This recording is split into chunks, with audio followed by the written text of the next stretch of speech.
On ne peut parler de spiritualité sans parler de nourriture. On est ce que l'on mange.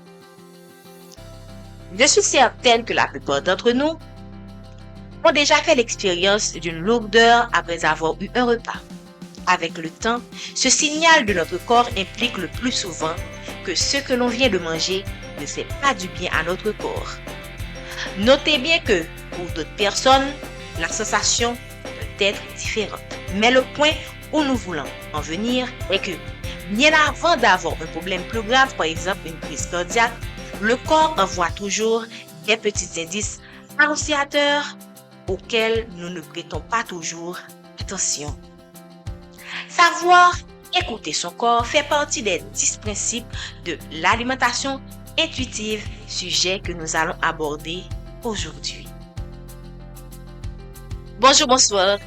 Bienvenue dans Causerie du jour, une séance d'échange sur la spiritualité et le développement personnel pour vous aider à avoir en vous le meilleur. Au cours de cette session, des conseils seront donnés. Merci de faire appel à votre discernement pour voir dans quelle mesure ces conseils s'appliquent à vous. Bienvenue aux nouveaux arrivants de la chaîne. Merci aux anciens abonnés. Merci à toute personne qui prodigue des conseils constructifs pour l'amélioration de la chaîne.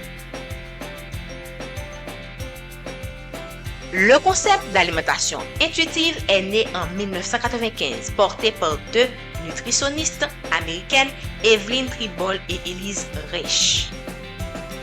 Depuis, de nombreuses études ont montré ses effets bénéfiques sur la santé, en particulier sur la régulation de la glycémie, du cholestérol et des désordres alimentaires. L'alimentation intuitive n'est pas une croyance comme on pourrait le supposer et même comme certains le croient. Il s'agit de la mise en place d'habitudes et de principes alimentaires basés sur la psychologie et l'alimentation. Elle prône un cadre pour normaliser les comportements alimentaires en s'appuyant sur 10 principes. Passons en revue les 10 principes en question. Notez bien que nous allons numéroter ces principes, mais l'ordre en soi n'est pas important. Premièrement, rejeter la mentalité de régime. Ce principe implique de rejeter les régimes restrictifs et les cycles de perte et de prise de poids. Il s'agit de reconnaître, de résister aux promesses séduisantes des régimes qui n'apportent souvent que frustration et échec à long terme. Il faut noter que non seulement les régimes brouillent les signaux du corps, mais ils finissent souvent par entraîner gain de poids et culpabilité. La seule façon d'atteindre son poids naturel à long terme, c'est de modifier ses habitudes de vie. Deuxièmement, honorer sa faim. Il est crucial de reconnaître les signaux de faim du corps et de les nourrir avec suffisamment de calories et de nutriments. Ignorer la faim peut mener à une suralimentation ou à des choix alimentaires impulsifs. Troisième principe, faire la paix avec la nourriture. Ce principe de l'alimentation intuitive signifie de se donner la permission de manger sans restriction en permettant tous les aliments. Cela aide à prévenir les cycles de privation et de suralimentation compulsive. Quatrième principe, cesser de catégoriser les aliments comme bons ou mauvais.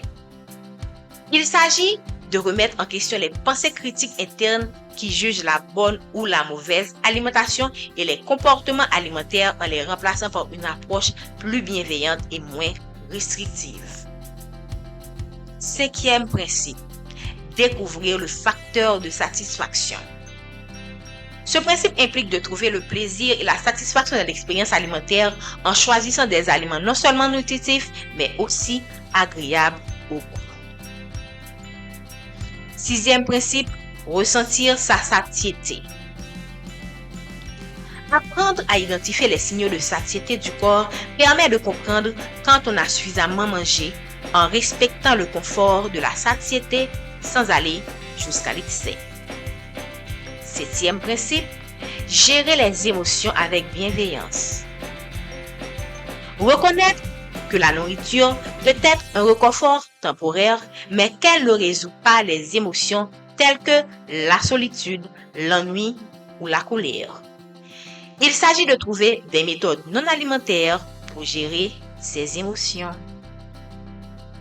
8e principe, respecter son corps. Accepter la génétique de son corps et rejeter les idéaux de beauté irréalistes favorise une meilleure estime de soi et un respect pour la diversité des formes et des tailles corporelles. 9e principe, bouger et se sentir bien. Trouver des moyens de bouger qui sont agréables et ce, non pas pour expier les calories consommées pour perdre du poids, mais plutôt pour se sentir vivant, énergique et fort.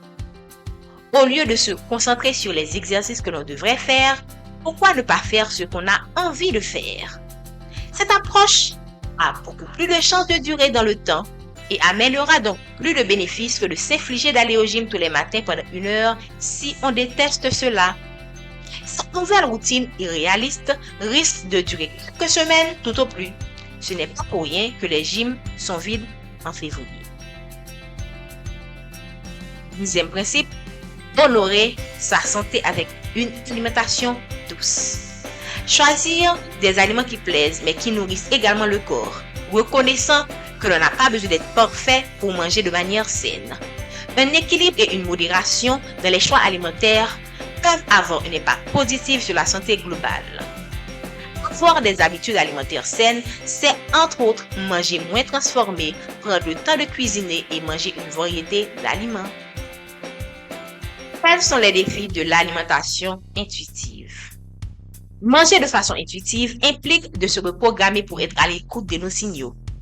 Lorsqu'on passe des années à manger avec notre tête, il peut être difficile de faire confiance à notre corps. Voilà pourquoi il est conseillé de consulter une nutritionniste qui pourrait vous guider avec cette approche positive.